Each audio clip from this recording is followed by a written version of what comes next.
Buenos días con todos. Bienvenidos a nuestra clase de identificación de sistemas complejos dentro del doctorado en ingeniería eléctrica. Mi nombre es César Martín, para aquellos que no me conocen. Y pues vamos a comenzar con este curso que espero cubra todas sus expectativas. Ojalá tenga problemas con esto por el hecho de que no estoy por la red Wi-Fi, sino por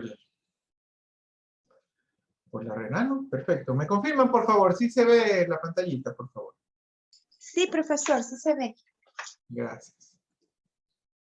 Sí, no hubo problema. Igual que no importa que la una haya sido Wi-Fi y la otra cableada, sí la reconoció.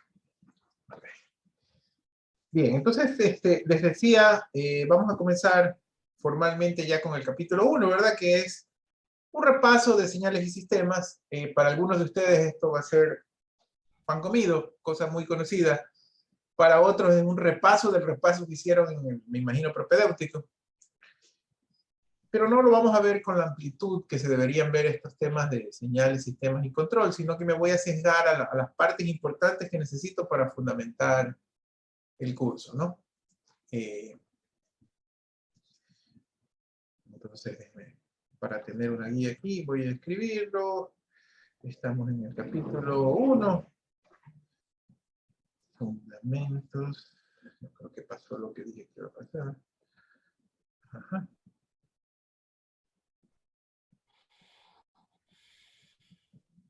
Señales y sistemas, ¿verdad? Bien, entonces, vamos, como les decía, a repasar ciertas cosas. Dado que para poderlos entender y controlarlos, necesitamos analizar qué es esto de las relaciones entre variables, qué es esto de la naturaleza dinámica, justo la pregunta que hacía hace un rato Juan José, ¿verdad? ¿Cómo es esto de las ecuaciones que describen una naturaleza dinámica? Y cuáles son esas herramientas matemáticas. Por supuesto que las respuestas las conocemos, pero vamos a tratar de ponerlas en orden, ¿verdad? Siempre hay que, es lo que también el tercer párrafo es lo que decíamos, ¿verdad? Por complejidad y falta de conocimiento de factores pertinentes, siempre es necesario suponer ciertas cosas sobre la operación del sistema, asumir que el sistema es lineal dentro de ciertas condiciones e irlas evaluando, ¿no? Y este es una diapositiva del mundo matemático, ¿verdad? De la representación de sistemas, ¿no? Y aquí viene un poquito lo que también se responde en esta diapositiva, un poquito lo que dice Mónica, ¿verdad? El mundo real, uno no tiene que tenerle miedo porque es así, no tiene, o sea, tiene que quitarse un pequeño chip que tenemos todos de que, no, en la universidad nos enseñan las cosas lineales y en la realidad todo es no lineal. Efectivamente, todo es no lineal y todo lo no lineal lo vamos a hacer lineal. O sea, ese es el corazón de la ciencia. Así pensó desde el señor Ohm, pasando por el señor Laplace, todos los fenómenos físicos se trataron de hacerlos lineales, buscaron las condiciones dentro de los cuales bajo ciertos preceptos se puedan manejar lineal. Y ese es el mundo. Y aquí este resume, Mónica, un poquito lo que usted dice. O sea, todos los sistemas son no lineales y a través de su linealización vamos a trabajarlo dentro o asumiendo un esquema lineal que podrá funcionar de manera general dentro de un cierto conjunto de condiciones. Entonces, las representaciones más comunes, ¿verdad? Son las recomendaciones en el dominio del tiempo. Dominio del tiempo. A través de las viejas y queridas transformadas de Laplace, ¿verdad? Y del famoso dominio S y el modelo de función de transferencia. Si el sistema es un poquito más complejo, es multivariable, tiene entradas y salidas, la técnica que se utiliza de preferencia es la técnica de espacio de estados, State Space Representation. Una pregunta, ¿en alguno de los cursos previos ustedes han estudiado las técnicas de espacio de estados? Estamos estudiando eso. Estamos estudiando eso en una materia En la de control multivariable. Control multivariable. Perfecto. Entonces, por eso, o sea, esto es como que si nos hubiéramos puesto de acuerdo. Esa representación que yo voy a hacer en las últimas clases, justamente va a utilizar la representación de espacios de estados para un problema multivariable de identificación. ¿De acuerdo? Entonces, si es multivariable, yo prefiero espacio de estados. Si es una entrada, una salida, yo prefiero simplemente los modelos por función de transferencia. Como esos son los tradicionales, pues en el curso inicialmente nos vamos a enfocar en ellos y luego hacemos el salto, ¿verdad? Cuando hablamos del dominio del tiempo, las respuestas al escalón, al impulso, la respuesta de frecuencia son las herramientas más comunes. En el mundo, o mejor, más que en el mundo, actualmente, ¿verdad? Ya hace algunos años, los sistemas de control trabajan mediante sistemas electrónicos. Los sistemas electrónicos son sistemas digitales que, como un sistema electrónico funciona con una frecuencia de reloj, ¿verdad? Una toma secuencial de decisiones después de cada cierto periodo de reloj, se convierten en sistemas de tiempo, tiempo continuo. Los sistemas de acá se convierten en sistemas de tiempo discreto, ¿verdad? Lo que él llama un Discrete Time State Space Model, o sea, un sistema de espacio de estados en tiempo discreto, o un sistema de espacio de estados usando la transformada Z. Esto se consigue a través de lo que se llama el muestreo. El sistema de control moderno se lo trabaja en tiempo discreto.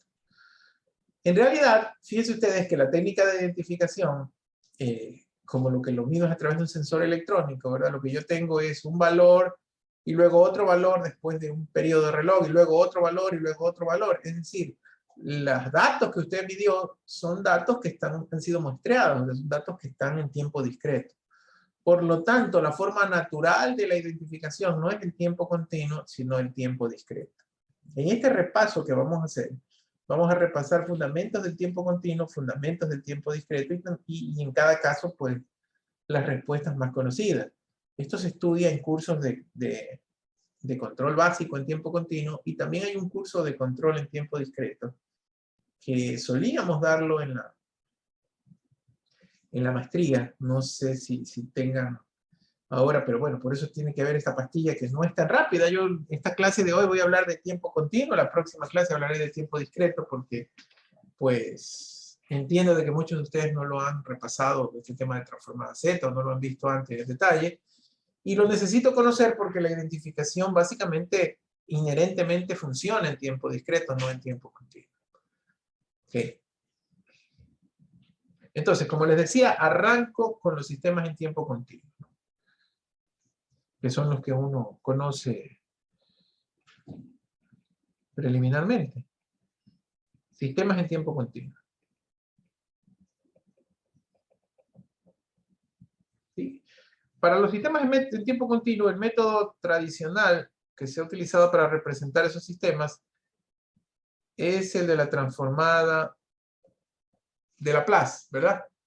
La transformada de Laplace es el método tradicional para poder representar a estos sistemas en tiempo continuo, porque lo que hace la transformada de Laplace es que convierta a ecuaciones algebraicas lo que naturalmente debería ser una ecuación diferencial, que es la característica de los sistemas en tiempo continuo, ¿verdad?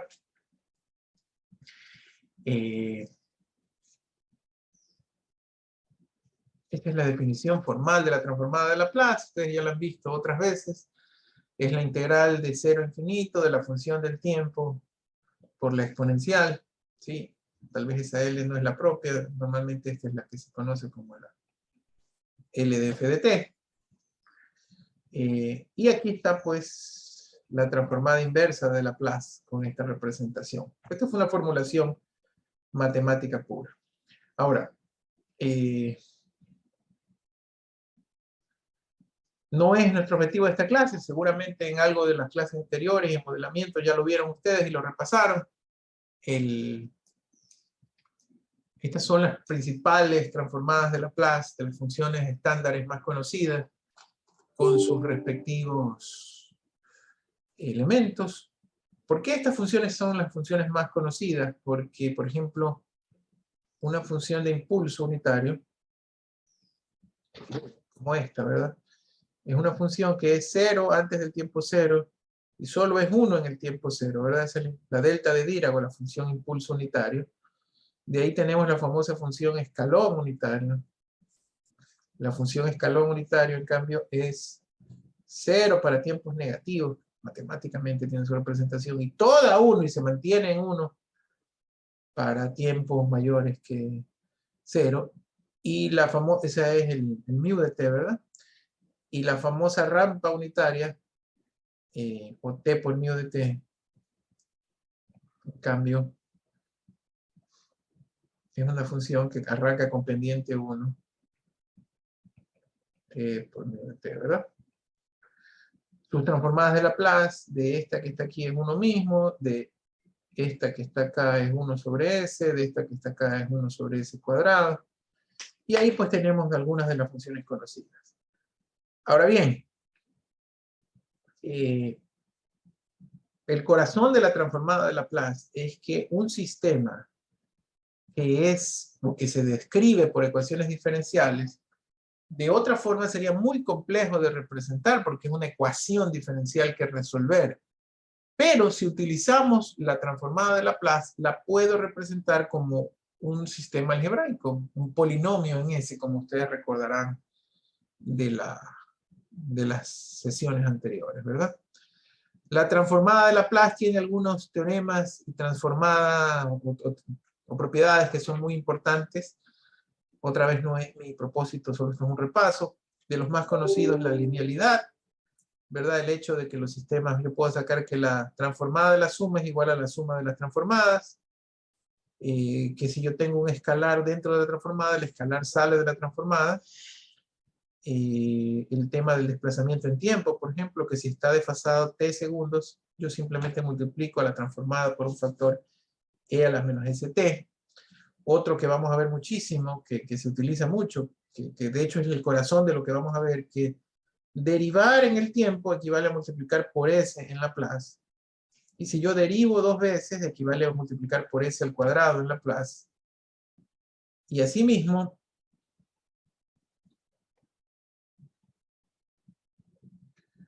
que si nosotros integramos, ¿verdad?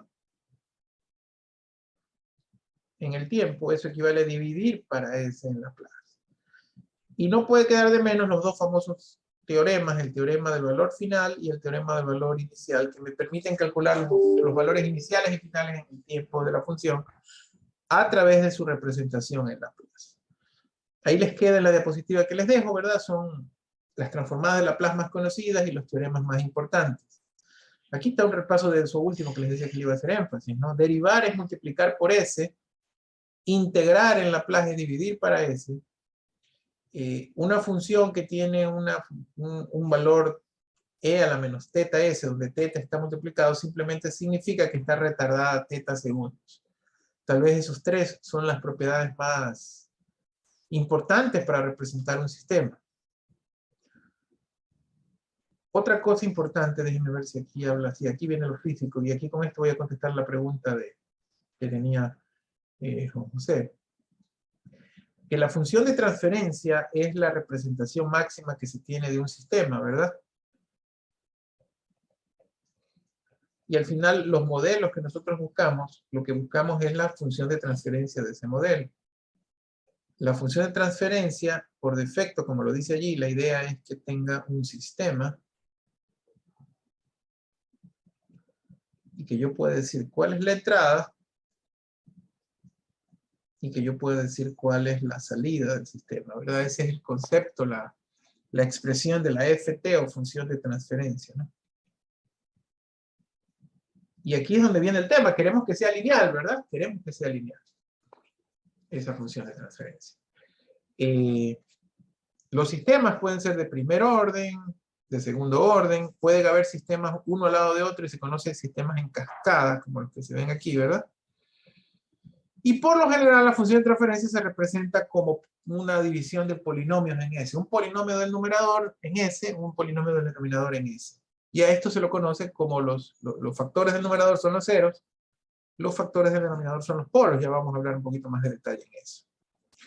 Entonces aquí viene ahora sí con este pequeño ejemplo súper sencillo, solo el primero, nosotros hacemos el fondo eléctrico, viene la respuesta concreta a la pregunta.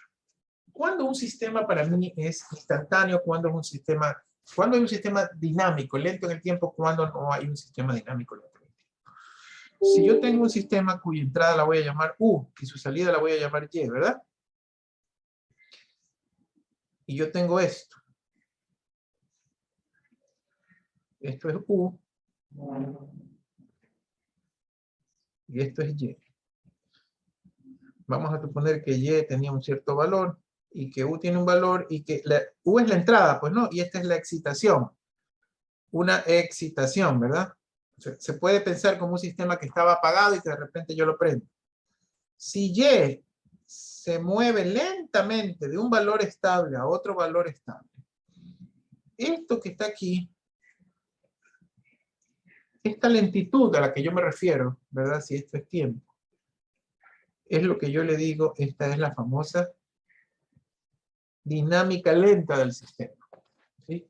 Él no es que cambie instantáneamente de su valor, qué sé yo, vamos a llamar Y sub 0 y vamos a llamar a este Y sub F. No es que él pasa del valor inicial de Y al valor final de Y así, sino que pasa lentamente, ¿verdad? Esos son los sistemas con dinámica.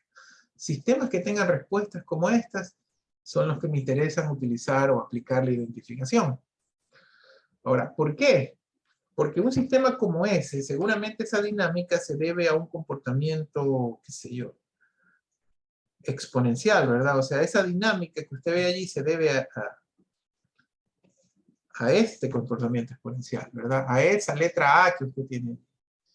Y esa letra A es matemáticamente la famosa constante de tiempo del sistema. La identificación lo que va a tratar es de encontrar el mejor estimado de esa A, ¿verdad?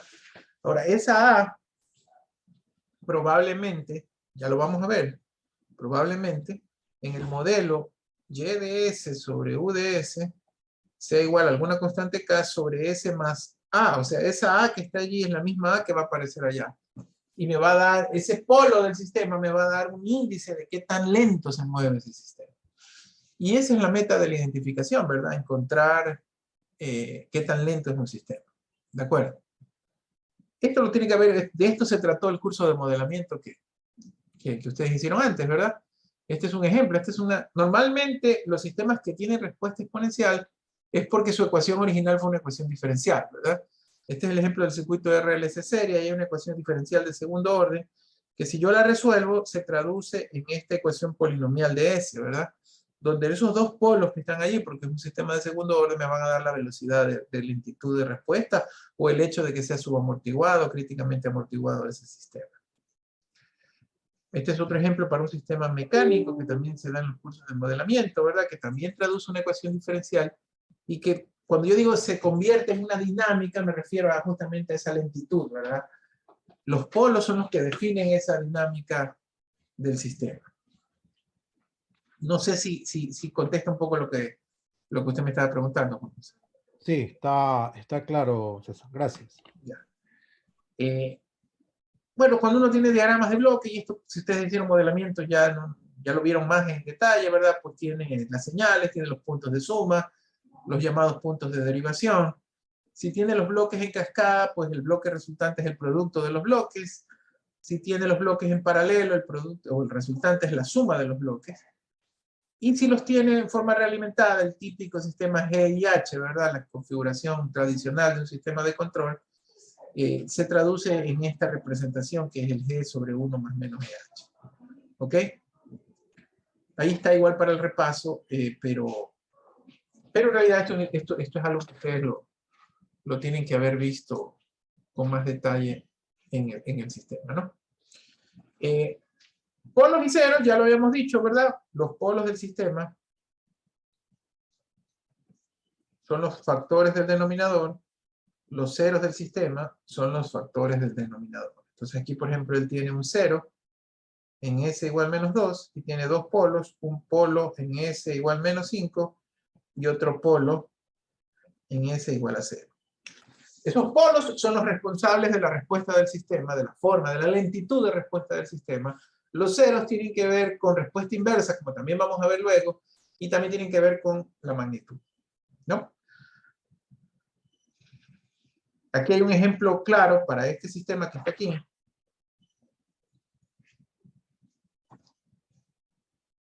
Este sistema que está aquí, que si yo lo excito con una señal de escalón, 1 sobre s, ¿verdad? Lo que yo obtengo es esta función que está aquí, haciendo la matemática. Y como ustedes ven, este 5 que estaba aquí se traduce lo que les decía hace un ratito, ¿no? En el menos 5 exponencial. Es decir, el polo del sistema es el que me marca la velocidad de lentitud de respuesta exponencial del sistema como tal. Creo que en la siguiente diapositiva se ve todavía más claro. Que el 0, fíjense ustedes que el 0, que era 2, contribuye más que nada con la magnitud de la respuesta. Pero el polo, que era 5, contribuye con la respuesta exponencial, con la envolvente o con la forma de la respuesta exponencial que tenga un sistema. Es lo que les decía, ¿no? Si el polo está en menos alfa, si el polo está en menos alfa, él genera una respuesta con una exponencial con constante de tiempo 1 sobre eso, ¿no? Con un numerito en menos alfa. Bueno, ¿qué es lo que vamos a hacer? ¿Cuál es mi fuerte y a qué se dedica el deber que van a hacer ustedes hoy? Sistemas de primer orden. Vamos a tratar de desarmar los sistemas de primer orden completamente. Y la idea es que, y eso es lo que ustedes van a hacer en el taller 1, en el deber 1, es que yo les dé gráficas de varios sistemas de primer orden y ustedes hagan su primera identificación visual, digamos así, a través de las respuestas del sistema, o sea, a través de la salida del sistema, me traten de encontrar el modelo, ¿verdad?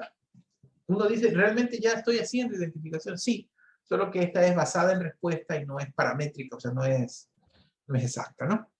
Entonces, un sistema de primer orden general, como el que está aquí, voy a mostrarlo desde dos ópticas, ¿no? El primero, el general, yo digo que es A sobre S más A. Se llama de primer orden porque el polinomio del denominador es de orden 1, ¿no? Cuando este amigo del polinomio del denominador sea S cuadrado, yo lo llamaré de segundo orden, ¿sí? Como él lo muestra, la solución a ese sistema de primer orden, si yo asumo, no olvidarse que entonces estoy asumiendo que esto está aquí, que esto tiene una entrada que él la llama R de S, y una salida que él la llama C de S, ¿verdad?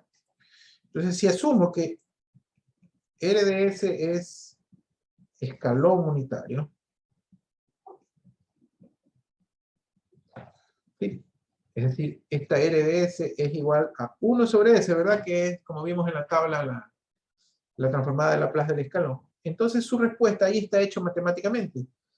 La respuesta C de t, C en el tiempo, será 1 menos E a la menos AT. Entonces, vamos a ver gráficamente lo que yo estoy diciendo, ¿no? Vamos a ver, déjame poner esto acá para para ganar un poquito de espacio. Lo que estoy diciendo es esto. Creo que ayer se me cayó esta pluma del iPad y tengo que cambiarle la punta, me parece.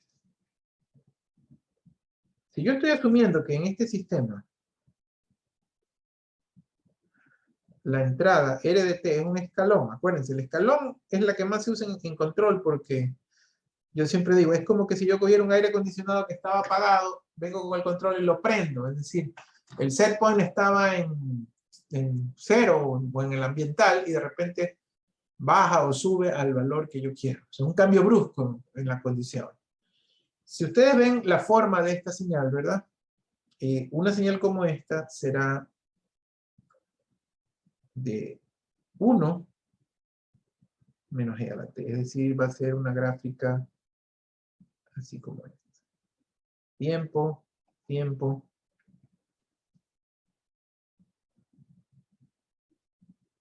Uy, me movió la mano. Esto, lo que yo les decía, una respuesta dinámica lenta, ¿verdad? Por supuesto, esta va a ser C de t, la salida, y él quiere ser igual a 1, eventualmente va a ser igual a 1, pero lo hará en tiempo infinito, ¿no? Porque si ustedes sustituyen en e a la menos 0 es 1 menos 1, 0, arranca en 0 CDT, y en el infinito, e a la menos infinito 0 termina en 1, ¿verdad? Entonces es el ejemplo más típico de un sistema que reacciona lentamente, un sistema que reacciona lentamente. ¿De acuerdo? Pudiésemos ver que si yo evalúo el sistema en el tiempo, e igual 1 sobre A, ¿sí? Y lo pudiese hacer aquí, ¿verdad? Está hecho ahí en la diapositiva. 1 menos E a la menos A por 1 sobre A, ¿no? Sería evaluar esto en T igual 1 sobre A, ¿no? Esto es igual a E a la menos 1. ¿Y cuánto es E a la menos 1? Ahí lo dices. E a la menos 1 es... Perdón, no es E a la menos 1. Esto es igual a 1 menos E a la menos 1. Y eso es 0,37, es 0,63. Entonces lo que él me está diciendo aquí es que si yo lo evalúo en 1 sobre A, la señal va a llegar al 63% del valor final. ¿Sí? En general, en cualquier literatura de control o de sistemas dinámicos, a esta 1 sobre A se la conoce como la famosa tau, conocida como la constante de tiempo. Y en la práctica, esa constante de tiempo, aquí está también en la diapositiva definida, es el valor dentro del cual el sistema llega al 63% de su valor final. Claro, en este ejemplo, estratégicamente se escogió 1 el valor final para que pueda ser 0,63 el valor del sistema evaluado en la constante de tiempo. ¿De acuerdo?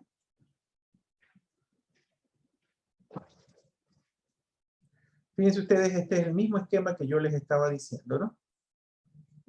Aquí en la diapositiva, pero ya pues un poquito más formal, ¿no? Cuando la constante de tiempo es 1 sobre A, él llega al 63% del valor final.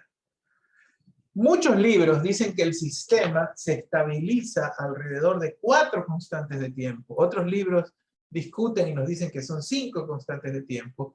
Todo depende del nivel de precisión que yo le dé. Porque si yo pongo 4 constantes de tiempo, es cuestión de que usted coja 1 menos E a la menos AT, ¿verdad? Y lo reemplace por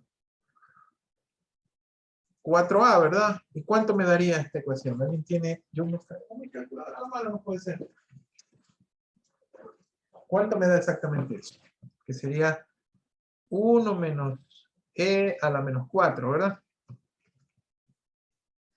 A ver, E a la menos 4 menos 1 es 0,98 aproximadamente. Entonces, claro, alguien diría que si el sistema ya está al 98% de su valor final, ya está estable, ¿no? Por eso es que muchos libros dicen el tiempo de estabilización es 4 constantes de tiempo, ¿no? 4 constantes de tiempo, ¿no? Pero si ustedes han estudiado o han dado cursos de electricidad, por ejemplo, los libros de circuitos eléctricos prefieren usar 5 constantes de tiempo. Porque 5 constantes le va a dar una precisión aún mayor, ¿no? Ya depende de la confiabilidad que queramos usar.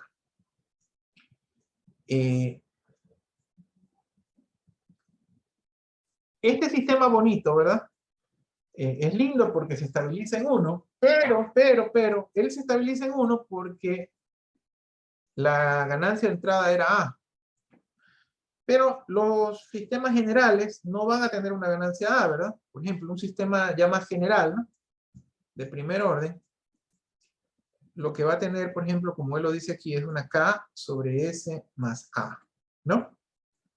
Y entonces, el sistema anterior que teníamos va a estar un poquito distorsionado, si se quiere, ¿no? O va a tener un valor diferente. Yo les quiero mostrar algunas variantes que se puedan dar en ese sistema. Una manera de verlo es que, acuérdense que esto es C sobre CDS sobre RDS, ¿verdad? Por lo tanto, la CDS es K sobre S más A por R de S. Y si R es escalón, sería K sobre S, S más A. Si el sistema es un escalón unitario, ¿verdad? Entonces, el valor final, según el teorema del valor final, es el límite cuando S tiende a 0 de S por C de S. Este es el valor final, el valor de estabilización en el tiempo, el C de infinito, que en este ejemplo sería el límite cuando S tiende a 0 de S por K sobre S, S más A. Y que al aplicar al límite sería K sobre A. Entonces, lo que queremos decir es que en este caso el sistema ya no se va a estabilizar en 1. ¿Sí? Nuestra C de t ya no se va a estabilizar va a tener igual, va a ser igual exponencial. Pero la gran diferencia que va a tener es que no se va a estabilizar en 1, sino que se va a estabilizar, como él lo dice aquí, ¿en qué? ¿En cuánto? En K sobre A. ¿Sí? Todo sistema que no se estabiliza en 1, lo único que me quiere decir es que el sistema tiene una constante que está colocada allí. Y cuando yo tenga la constante de tiempo, ¿verdad? 1 sobre A, no voy a tener 0,63, sino 0,63 por K sobre A. Es decir, el 63% del valor de estabilización. ¿Me explico? Sí me explico lo que acabo de dibujar. La diferencia fue que le metí una constante K, ¿no? Sí, César. Y ahí me surge una pregunta, tal vez un poco tonta. Cuando dices que C evaluado en el infinito, en realidad es el límite de S cuando tiende a 0, porque S en realidad es la frecuencia. Y la frecuencia se hace 0 justamente cuando ya no hay cambios en el tiempo, o sea, a lo largo de, o en la parte infinita del tiempo. Eso está relacionado porque tú estás graficando con respecto al tiempo. Bueno, realmente lo que estoy haciendo es usar el teorema del valor final, ¿no? O sea, más que una explicación física, eso tiene una explicación matemática, ¿no? El 11 y el 12 de esta diapositiva son el teorema del valor final y el teorema del valor inicial. Si se quiere, ambos son de C, es decir, en ambos ya no hay frecuencia, ¿verdad? Pero fíjate que el uno aplica el límite cuando S tiende a 0 y el otro aplica el límite cuando S tiende a infinito. Más bien, estas dos cuestiones son parte de la representación matemática de la transformada de Laplace. No tienen una justificación física, sino una justificación matemática, ¿no? Lo que hice es aplicar el 11, básicamente, tal cual, ¿no? Aplicar el teorema del valor final, y eso nos sirve para poder encontrar el valor de estabilización. El valor de estabilización, correcto. Okay. Entonces, fíjense, con esto yo les voy a poner a trabajar a ustedes ahorita aquí conmigo. Yo les voy a dar una curva de primer orden. Y les voy a pedir que intenten predecir de qué función de primer orden fue, o de qué función de primer orden vi. ¿De acuerdo? Entonces, yo les voy a plantear así el problema y luego les pongo la respuesta, ¿no? Pero quisiera que se tomen 5 minutos para hacerlo. Si me entendieron lo que hice ahorita, no deberían tener mayor problema. Supóngase que usted tiene este sistema.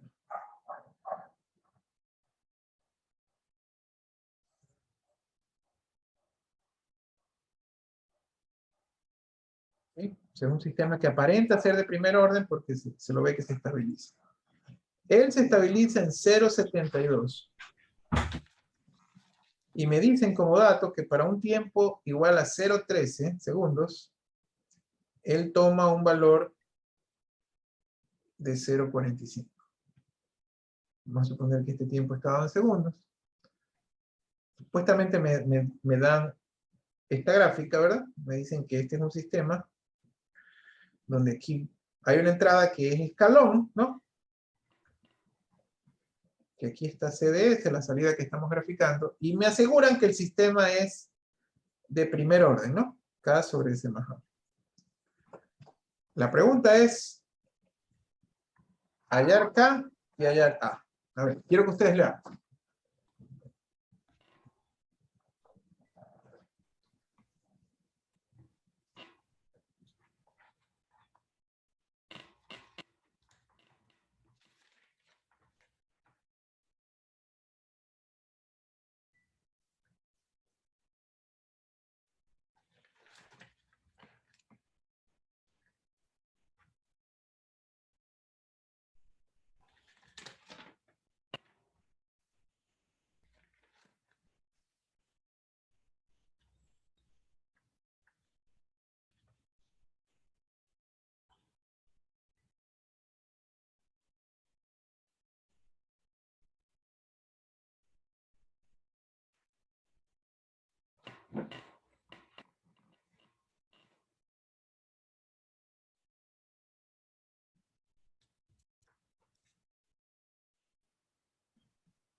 A ver, ¿qué me cuentan?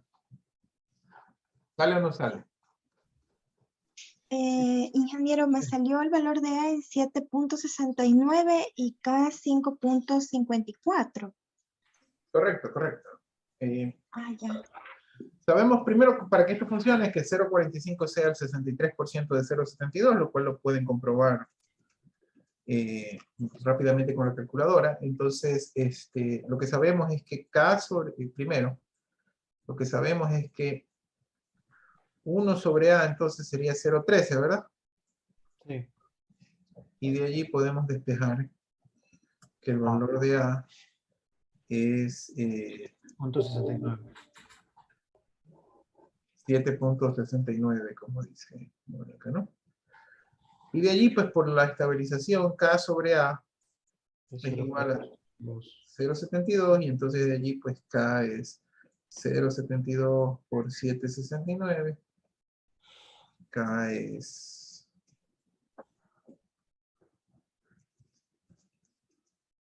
5.54, ¿no? ¿De acuerdo? Está muy bien lo que dice Mónica. Fíjense que en principio, ¿verdad? Acabamos de hacer ya una identificación, porque lo que sabemos es que sabemos la entrada, que es un escalón, sabemos la salida, y acabamos de identificar el modelo de la planta, ¿no? Claro. ¿Se acuerdan lo que yo les decía? Se conoció algo de la estructura, porque ya se asumió que era un sistema de primer orden. Pero muchas veces cada vez que vemos una exponencial, lo primero que vamos a tratar es de asumir que sea un sistema de primer orden. Acuérdense, siempre el modelo más simple es el mejor, ¿verdad? Entonces, si es el más sencillito de primer orden, mejor todavía, ¿no? Claro, esto estaba muy simple, aquí no hay ruido, no hay nada, entonces la simple inspección es un camino a seguir.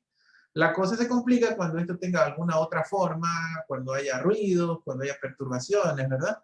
Donde el sistema pues no se va a comportar tan claramente. Pero esta técnica tan sencillita que acabamos de hacer pudiese ser el primer paso para una identificación simple, ¿no? Preguntas. Algunos autores, y por eso lo coloco aquí, prefieren restringir o escribir los factores de primer orden de otra manera.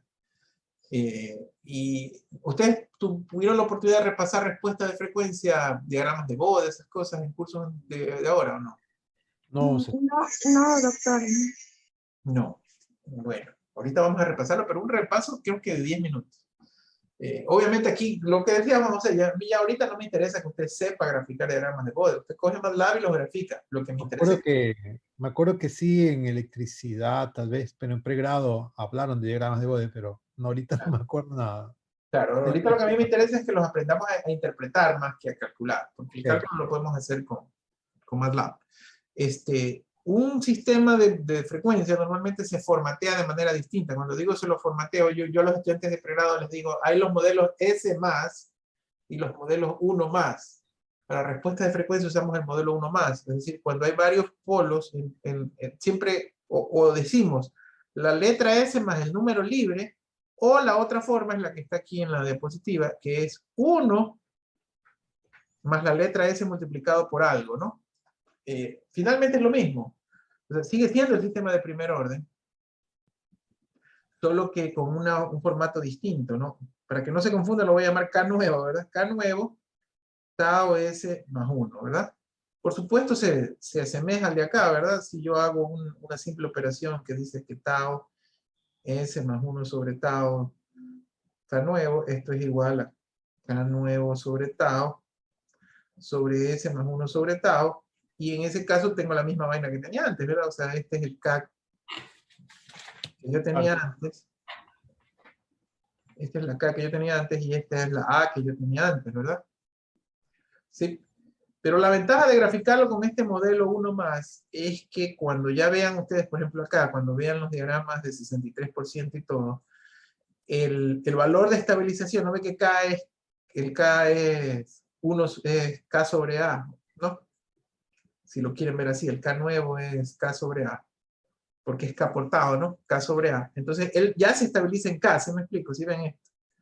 Él se estabiliza en K, en lugar de estabilizarse en K nuevo, para que no se me confundan, ¿no? Él se estabiliza en el K nuevo, en lugar de estabilizarse en el K sobre A. Entonces, les permite como que leer más rápido el modelo de la planta con este formato. No sé si me explico, pero es solo cuestión de escribirlo de una forma o escribirlo de otra. La matemática es la misma, ¿me explico? Pero igual se las dejo, porque algunos libros tienen la una forma, otros libros tienen la otra, entonces uno no se va a confundir. Aquí está el ejemplo que hicimos ahorita. Y ahora viene lo que les prometí. Tengo que repasar un poquito respuestas de frecuencia, porque en el taller, que ya mismo se los muestro, que ustedes van a hacer, yo les voy a dar algunos modelos, y les voy a dar el sistema, la respuesta al escalón, y les voy a dar la respuesta de frecuencia, y ustedes van a tratar de sacar toda esta información a partir de lo uno o de lo otro. Primero, ¿qué es la respuesta de frecuencia? ¿Qué es la respuesta de frecuencia, verdad? La respuesta de frecuencia cambia de panorama, es como que fuese otro ámbito para analizar un sistema lineal, que en lugar de analizarlo en el dominio del tiempo, lo analizamos por sus componentes en frecuencia. Decía por ahí un dibujo que se lo suele dar, como dice Juan José a los estudiantes de pregrado, es como que si una señal que yo tuviera la pasara por un prisma, ¿verdad? Como que fuera una señal de luz, qué sé yo. Y al pasar esa señal por este prisma, tuviese pues la descomposición en la frecuencia de la misma señal, pero descompuesta por la intensidad de los colores, ¿me explico? O sea, tanto contribuye en este color, tanto contribuye del color de acá. Es como darle la vuelta al análisis de una señal o de un sistema, ¿no? Eso es respuesta de frecuencia. En lugar de ahora pensar cómo se comporta la señal en el tiempo, vamos a descomponerla en sus diferentes frecuencias y vamos a analizar el comportamiento de ese sistema en la frecuencia. El corazón matemático de hacer la respuesta de frecuencia es, y no voy a hacer todo el chamullo, ¿verdad? Pero es asumir que la señal tiene una frecuencia inherente de trabajo. Estoy viendo un diagrama que se me represente más bonito lo que quiero mostrarle. Y descomponer esa señal en esas metodologías de trabajo. A ver. Cuando uno quiere pasar de Laplace a respuesta de frecuencia, simplemente desprecia la respuesta transiente. Ustedes saben, cuando mostré la definición de la respuesta de frecuencia o de Laplace, dije que S es sigma J omega, donde sigma es la parte transiente y J omega es la parte sinusoidal. Es como que si, en el mismo ejemplo del escalón, ¿verdad? Si yo tuviese una respuesta de este sistema, es como que yo haya tenido algo así. Y entonces yo digo que esta primera parte es la respuesta que se denomina transiente. La famosa sigma. Y esta parte de aquí a acá es la que yo llamo sinusoidal estable, ¿verdad? Que es la que depende de omega, ¿no? De omega y de sigma. Por eso para respuesta de frecuencia uno desprecia la transiente y dice S igual J omega. Ese es el primer transformado que uno hace cuando pasa la señal de respuesta de frecuencia. Pero fíjense, si yo tengo, qué sé yo, una GDS igual, vamos a poner a 3 sobre S más 2, y yo digo S igual J omega, sin hacer toda la matemática, mi G de J omega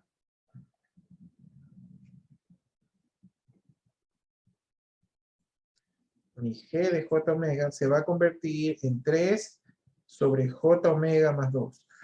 Muchachos, básicamente esto que está aquí es una expresión que es un número complejo,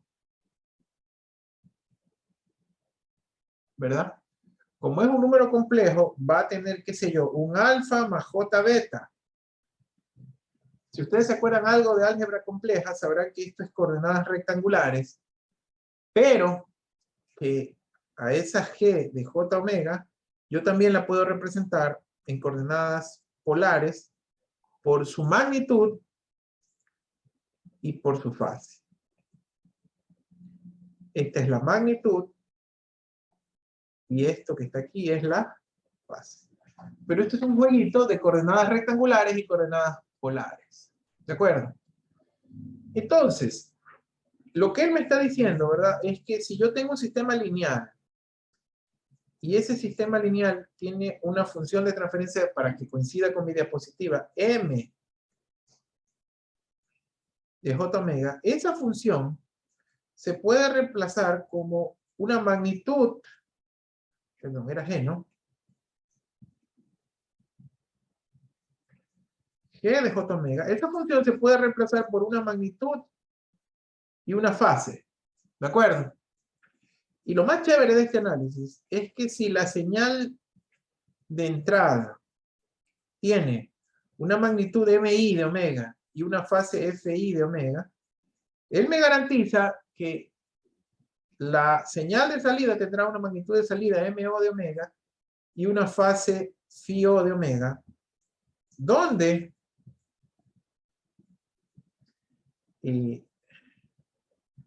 la magnitud, no sé si está aquí en la diapositiva, esto es lo que acabé de escribir, ¿verdad? Donde la magnitud M, sí, ahí está, donde la magnitud M, o sea, la salida, va a ser igual a la magnitud de entrada por la magnitud de la función de transferencia, y la fase de salida, phi o de omega, va a ser igual a la fase de entrada más la fase del sistema. Es decir, que básicamente se entienda que a la entrada yo la opero con la magnitud y fase de la planta y con eso defino el valor de la salida. Por eso es que para las plantas en respuesta de frecuencia yo grafico solamente a M y a phi.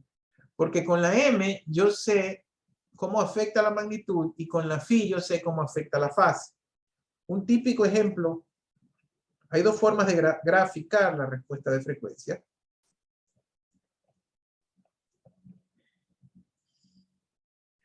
Y otra vez lo grafico en coordenadas polares o rectangulares. El uno son los diagramas de Bode, que son los que les estaba amenazando en recordarle. Y el otro son los diagramas polares. En los diagramas de Bode, lo que yo voy a tener es dos gráficos. Mejor lo hago del otro lado de una vez. A ver, espérense, me está fallando la puntita. Un segundo que voy a cambiar de punta del iPad porque creo que me está molestando. Un segundo.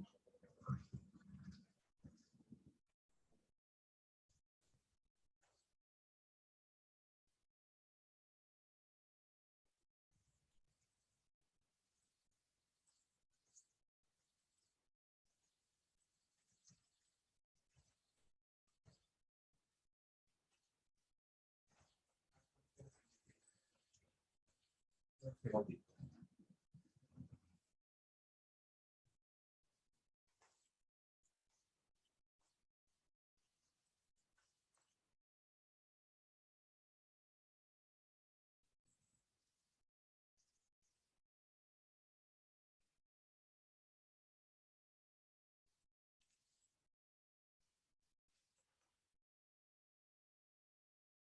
Cayó de punta y por eso fue que ahora está molestoso. Cada cierto tiempo hay que cambiar esas puntas. A ver, sigo entonces. Entonces decía que si yo tengo esa diferencia. Si yo tengo un diagrama de magnitud, por ejemplo, verán ustedes, el eje de las X es frecuencia y la magnitud es la magnitud en la frecuencia. Y yo tengo una gráfica como esta. Lo que él me está diciendo es que para bajas frecuencias la magnitud es alta, para bajas frecuencias la magnitud es baja, ¿verdad? Y lo que él me está diciendo, por ejemplo, es que este es un filtro pasabajos, se recordarán de sus estudios anteriores, ¿verdad? Donde hay amplificación para bajas frecuencias y hay reducción o menor amplificación para altas frecuencias. ¿De acuerdo? En simultáneo yo grafico la fase de la señal sobre frecuencia, ¿verdad? Y puede, dependiendo del sistema, tener algo así, ¿verdad? Donde la fase, ¿verdad? Qué sé yo, si comienza con 90 grados y termina en 0 grados, o si en algún caso se acerca a 180 grados, me puede indicar un cambio de sentido de la respuesta, ¿verdad? O sea, si la respuesta era o tenía signo positivo inicialmente, puede tener signo negativo posteriormente. La respuesta de frecuencia nos permite analizar el sistema desde otra óptica. Por ejemplo, para el tema de modelamiento, nos permite indicar, o sea, pensemos de esta manera, les pido abstraerse de esta manera. Piensen el sistema como un sistema que reacciona a ciertas frecuencias y que no reacciona a otras, como un pasabajo o como un pasalto. Entonces, si vemos el tema de la identificación desde la perspectiva de la respuesta de frecuencias, la idea sería de que cuando yo haga un experimento, yo excite a todas las frecuencias de interés del sistema, ¿verdad? Este sea la banda de excitación. Porque si yo no excito en esta frecuencia, sino que lo excito por acá, es probable que el modelo que yo encuentre no me represente nada si el modelo no tenía injerencia a esa frecuencia. ¿Me explico? Entonces, por ejemplo, eso va a ser muy importante en identificación porque las técnicas que nosotros usemos nos ayudarán a seleccionar qué frecuencias yo quiero excitar en el modelo. ¿De acuerdo? La frecuencia, como vamos a ver, está un poquito asociada, está directamente asociada con los polos del sistema. Ya lo vamos a ver en un ratito. Al menos para primer orden. En cambio, aquí está lo que les decía, ¿no? La gráfica de respuesta de frecuencia tiene dos tipos de representación. La primera es a través de los diagramas de Bode, donde esta es la idea original del diagrama de Bode, pero en la práctica, recordarán ustedes, lo que se utiliza es la escala en decibeles, porque esas líneas que están allí se convierten en líneas rectas.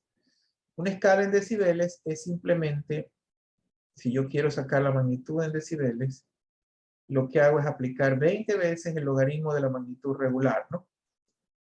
Y la ventaja es que las gráficas de respuesta de frecuencia se convierten en líneas rectas asintóticas, ¿verdad? Por ejemplo, la gráfica de magnitud y fase, la de magnitud,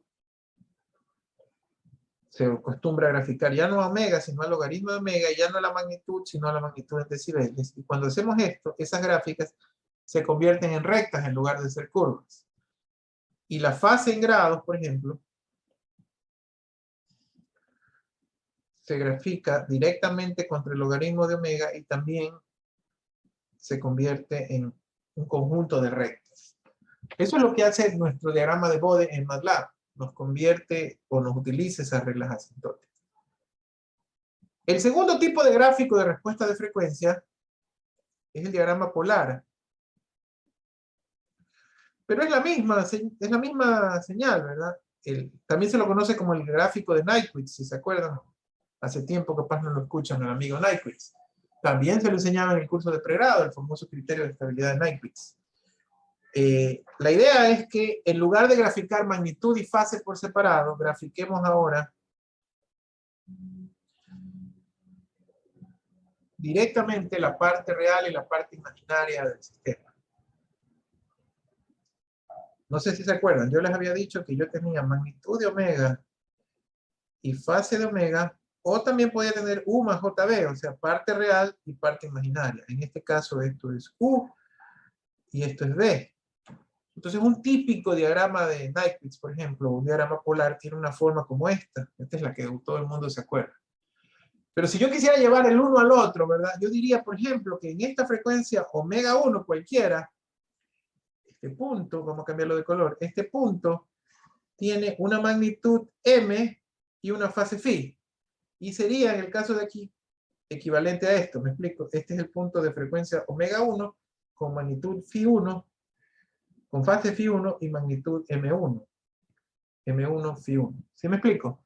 Entonces, de esa manera, no es que son dos diagramas, no son dos diagramas, bueno, sí son dos diagramas, pero no es que son dos informaciones distintas, más bien.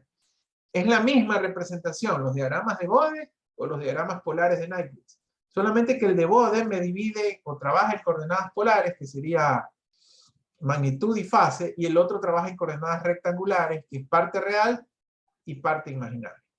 ¿Sí? ¿Qué es lo que vamos a hacer? Pues les voy, como los identificadores, especialmente los no paramétricos, se les resulta más fácil encontrar estas respuestas directamente, les voy a enseñar las respuestas de frecuencia de los sistemas de primer orden hoy y de los sistemas de segundo orden en la próxima sesión, para que si yo le doy el montón de gráficos, usted diga, ah, mira, parece de primer orden, lo confirma la respuesta de frecuencia, ¿verdad? A más de la respuesta al escalón, y entonces procedo con la asunción de que el sistema era de primer orden. ¿De acuerdo? Entonces, aquí tengo de las dos formas nuevamente. Si el sistema es, ¿se acuerdan el sistema de primer orden?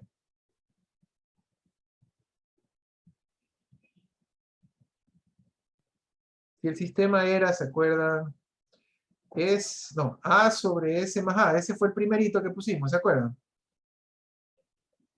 Bueno, esto es lo mismo que decir que esto es A sobre S más 1.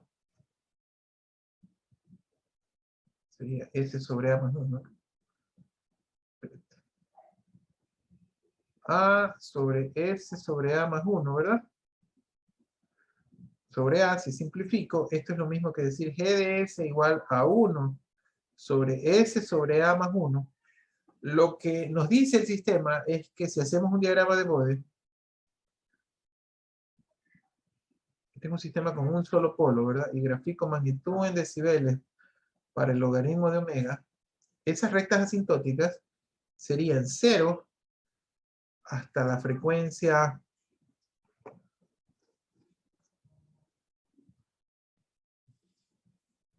1 sobre tau, que en este caso sería A. Y de allí cae con una pendiente de menos 20 decibeles por década. Eso es lo que hace el sistema, ¿no?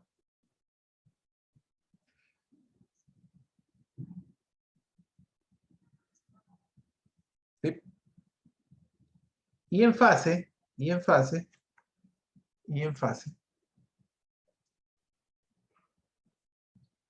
otra vez, logaritmo de omega, fase en grados. En fase, lo que él hace, pues ahí hay diferentes aproximaciones, pero la más utilizada y que les han de haber enseñado a ustedes, es que comienza en 0 grados, luego en la frecuencia A sobre 10, arranque con una pendiente de menos 45 grados por década, que termina en la frecuencia 10 veces A. ¿De acuerdo? Y él llega a tener una fase final de menos 90 grados. Eso es lo típico de un sistema de primer orden. Típico de un sistema de primer orden. Me estoy demorando. ¿Sí? Ahora, mi diapositiva me muestra lo mismo, muchachos, pero para un sistema de la forma genérica, ¿no? ¿Se acuerdan la forma genérica? En la forma genérica, ¿verdad? La única diferencia es que tengo la constante. Vamos a escribirla también porque, caso contrario, no se va a poder entender. En la forma genérica,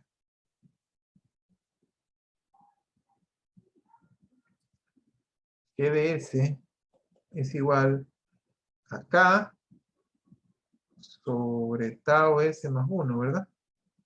K sobre tau S más 1. En este caso, él se descompone en dos componentes para magnitud. Voy a hacer sola la magnitud. La magnitud tiene magnitud en decibeles, un componente que es igual a 20 veces el logaritmo de K. Este es el logaritmo de la frecuencia. Y por acá tiene un componente que es el mismo que vimos hace un ratito, ¿verdad? Es decir,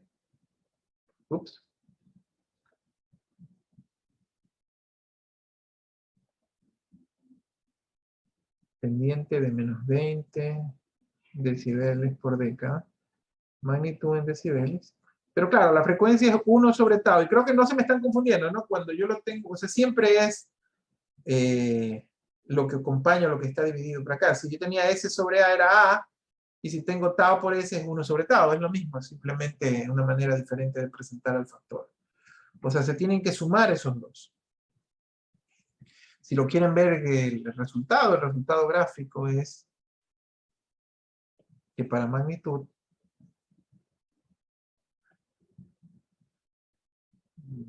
en decibeles, él tiene algo así, ¿verdad? Para la frecuencia 1 sobre tau, la pendiente es menos 20 mismo, pero el valor que está aquí es 20 logaritmo de K. ¿De acuerdo? Entonces es la suma de los dos gráficos, ¿me explico? Es ese gráfico elevado a esa constante. Y para fase, esta es magnitud. Para fase no cambia. O sea, la magnitud no interfiere en la fase. El diagrama de fase es exactamente el mismo que vimos hace un ratito. Es decir, de esta manera, menos 90 grados, 0 grados. Esta es la fase en grados. Eso sería 1 sobre 10 tau, y esta sería 10 sobre tau. Así como fue A sobre 10 y 10A, es lo mismo acá, ¿no? Y aquí la pendiente es menos 45 grados por década. Es decir, la fase no cambia. Lo único que cambia un poquito en el modelo general es la magnitud, ¿no?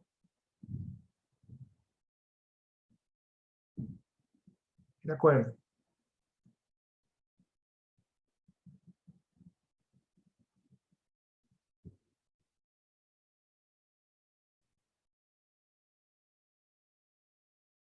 Respecto al diagrama de Nyquist, el diagrama polar, para este caso de primer orden, habíamos dicho que esto era, perdón,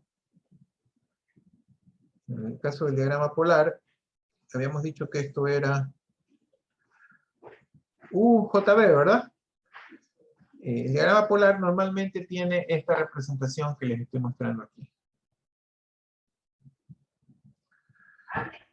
Esto ocurre cuando omega es 0 y este punto de acá es cuando omega es igual a infinito. Y esa flechita me va diciendo los valores que van a ocurrir.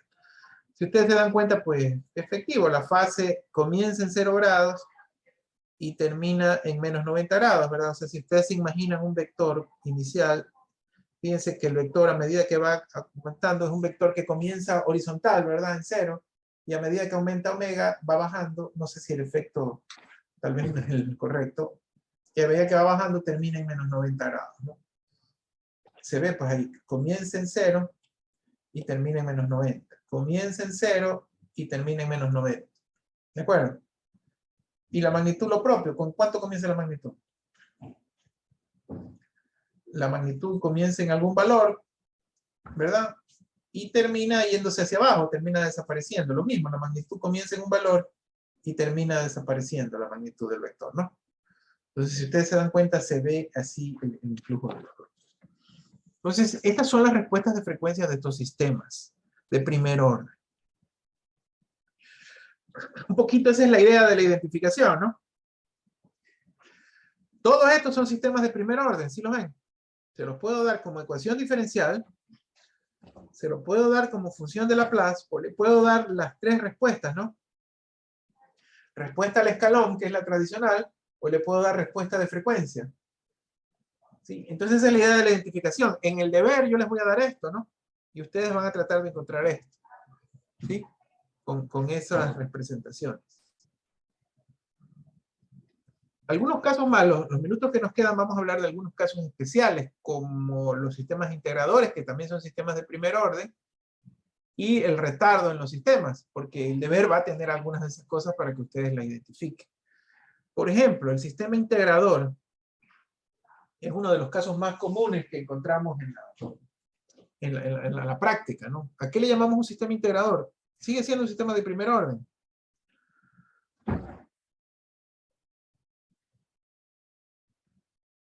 Sigue siendo un sistema de primer orden donde la planta, la G de S, va a ser o va a tener la forma K sobre S. Lo que pasa es que digamos que el polo está en 0, ¿no? Es un polo en S igual a 0, ¿cierto? Entonces, en esos casos, no se olviden que yo digo que la entrada es R de referencia, en control siempre usamos la R, y C de controlada, ¿verdad? Entonces, en los casos donde haya un integrador, si la entrada es un escalón, no, vamos a ponerle tiempo 0 para que no se me confunda luego con el retardo. Si la entrada es un escalón, la salida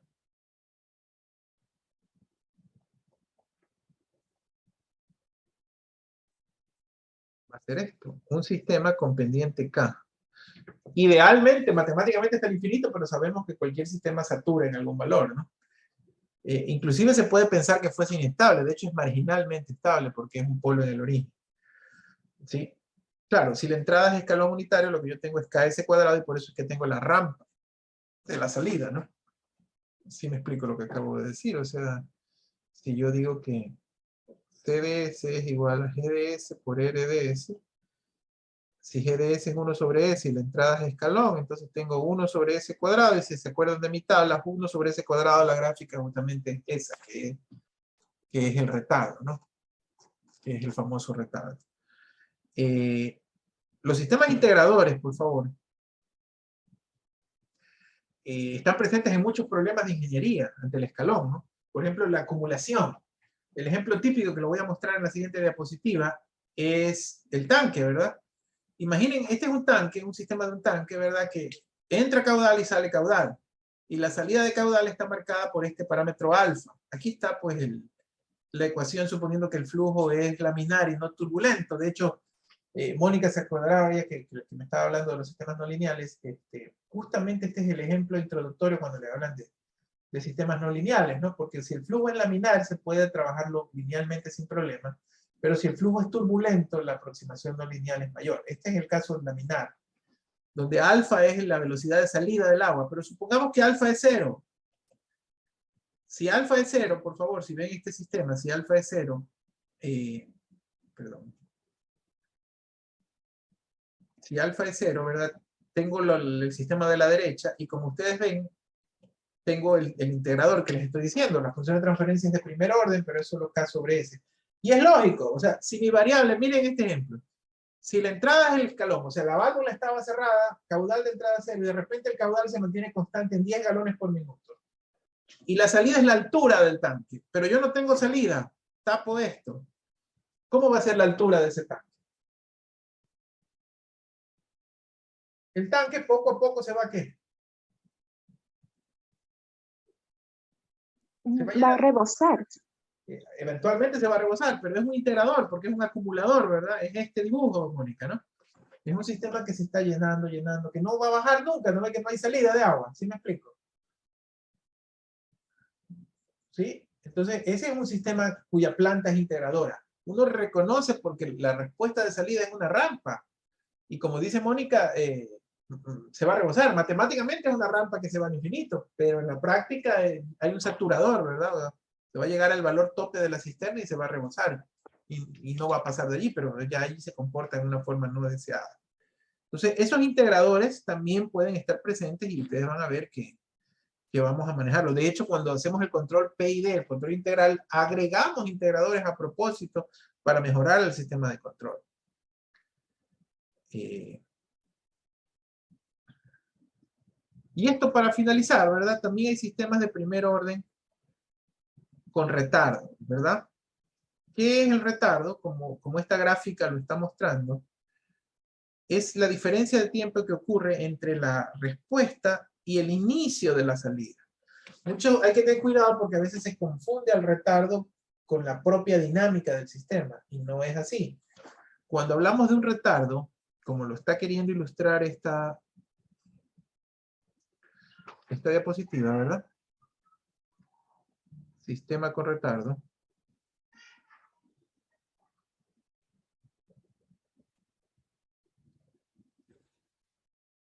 Yo tengo una excitación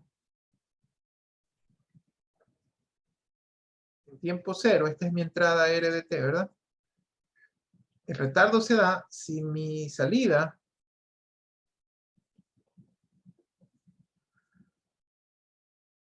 comienza a moverse luego, caramba. Comienza a moverse luego de un cierto tiempo, ¿verdad? Este tiempo que está aquí entre el uno y el otro es el que recibe el nombre del retardo, ¿verdad? Se pudiese pensar hasta como una mini banda muerta, ¿verdad? El sistema no comienza a reaccionar sino hasta que después de un cierto tiempo. Los retardos son muy comunes en sistemas, se puede deber a mismos temas de transmisión o a inercias físicas que tienen las plantas y procesos. ¿Cómo se representan los retardos en los sistemas tal como lo pone él allí? Se utiliza una de las propiedades que le hicimos énfasis, que es la del justamente los retardos en tiempo, podemos decir que G de S es igual a K por E a la menos teta S sobre tau S más 1. Es decir, aquí con esta teta que está allí, podemos evidenciar la presencia de un retardo de tiempo en el sistema. En la respuesta al escalón solamente representa eso, pero en el caso de Laplace sí hay una representación adicional, porque recuerden que si yo digo que S es igual a J omega, entonces yo pudiese decir que G de J omega es K por E a la menos J omega teta sobre J omega tau más 1, ¿verdad? Y entonces si yo quiero hacer magnitud y fase, la magnitud de este vector sería igual a K sobre la magnitud de ese número complejo, sería omega cuadrado tau cuadrado más 1. Pero la fase de omega sería igual a menos tangente a la menos 1 al cotangente de omega tau, pero este término que está aquí, ¿verdad? Omega teta, me contribuye directamente a la fase del sistema, o sea, menos omega teta. Y lo más chévere, o lo más que hay que notar, ¿verdad? Es que es directamente proporcional a omega, es decir, mientras más omega, más de esa desfase va a haber. Por lo tanto, como se muestra aquí, aquí está ese cálculo, de hecho, en la diapositiva, solo lo repetí, pero aquí está en la diapositiva, nosotros vamos a ver un cambio especial en la fase. En la magnitud no vamos a ver ningún cambio, pero en la fase vamos a ver que la fase comienza a decaer hacia abajo, ¿verdad? Indefinidamente. De hecho, los sistemas que están allí se los denomina, los sistemas con retardo, por esto se los denomina, reciben el nombre sistemas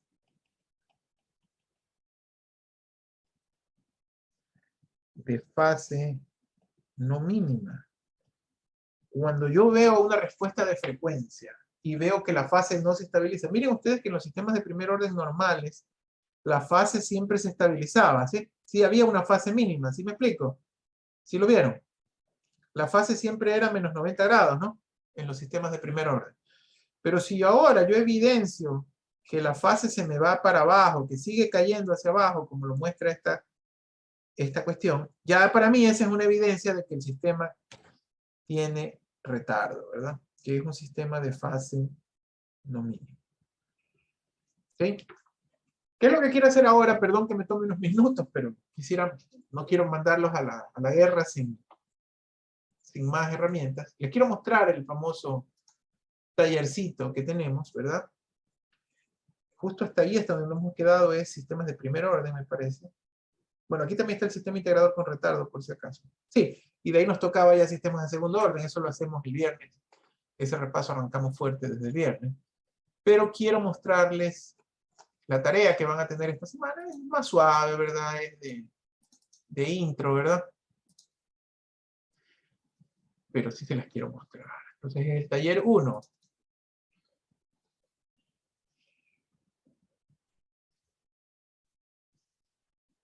El taller 1. ¿Dónde está el Zoom que no lo veo? Compartir pantalla. Pantalla 2. No, pantalla 1. Ok, ¿sí están viendo la pantallita, por favor? Sí, correcto. Sí, sí, doctor. Ok. Este es el primer deber. Sistemas de primer orden. Esto es sobre lo que hemos visto hasta ahora, ¿no? Fíjense. Les voy a pasar brevemente, ¿no? Desarrollo los ejercicios a mano o en computadora, se los dejo a su criterio en este primer deber. Algunos preferirán hacerlo a mano, no tengo problema, me lo escanean y me lo pasan en PDF, ¿no?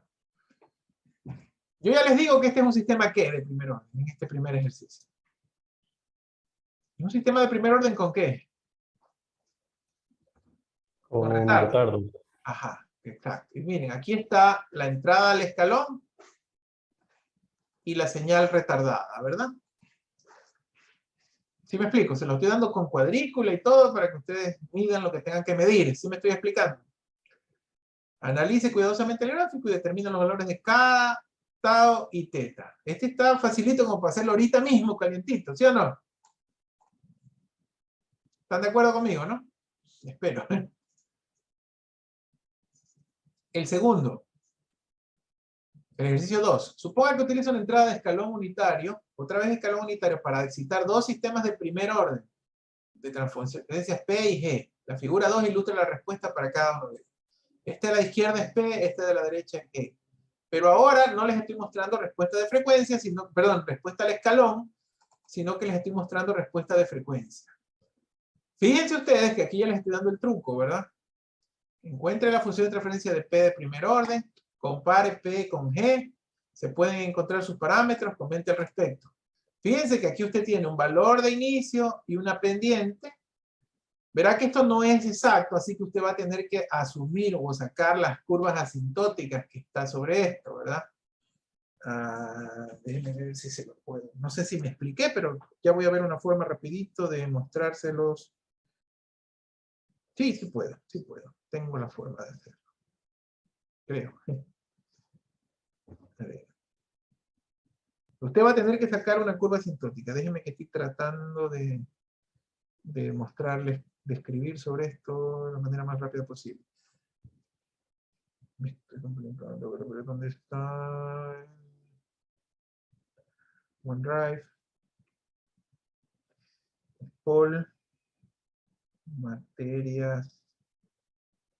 Actualice porque él no sabía que había materias. Vamos, no está actualizando todavía.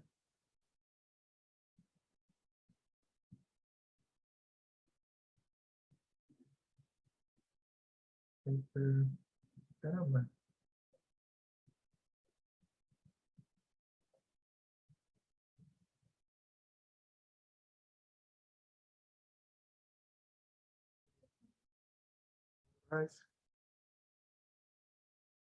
Over.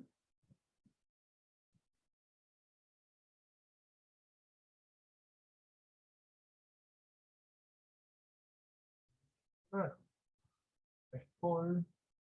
No me está actualizando el directorio. Pero bueno, digamos, ya veo cómo les muestro. Lo que yo les quiero decir aquí es que yo quisiera poner una recta aquí, ¿verdad? ¿Sí me ven, no? Y Sí, luego, sí se ve. una recta diagonal en este sentido, que ese no se va a ver, ¿verdad? Y de esa manera tengo las dos rectas que se asemejen a lo que les mostré yo en la teoría. ¿Sí? Y de allí ustedes me van a encontrar la frecuencia de corte, el valor inicial, y van a tratar ahora de encontrar el modelo. ¿Sí me explico? Lo propio acá, ustedes tienen una inicial, una final, trazan las rectas y tratan de asemejarse a lo que yo les mostré anteriormente. Increíble. Y no sé por qué no se quiere actualizar.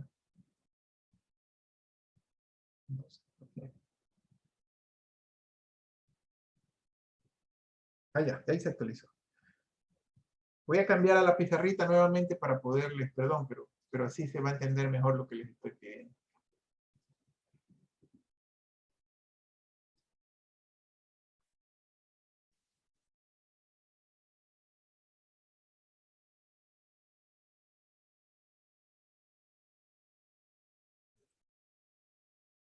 Sí se ve, ¿no? Sí se ve, ¿no?